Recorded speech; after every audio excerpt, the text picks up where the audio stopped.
Welcome to Let Me Fix This. Enjoy the video. You start by opening the Photos app and loading the images you'll edit. Click Import or drag a folder into Photos so files index quickly. This makes navigation instant.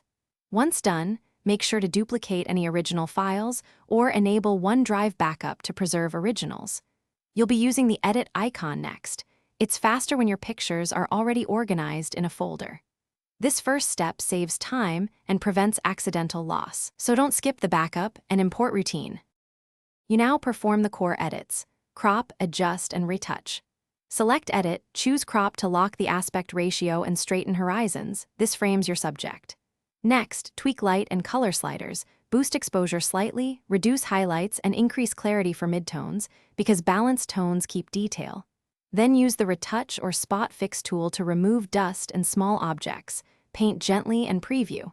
Make sure to toggle before and after to compare, because subtle changes preserve natural look while improving punch. You finish by exporting a copy and validating results. Choose Save a Copy or Export, pick JPEG or PNG, and set quality for your target use: lower quality for email, higher for prints. Once exported, review files in File Explorer and compare sizes to confirm export settings. If edits fail to apply or edits revert, clear the Photos cache, restart the app, or sign out of OneDrive and sign back in. This resolves most sync or cache conflicts. Make sure edits are preserved before deleting originals. Thanks for watching. If you found this helpful, don't forget to like and subscribe.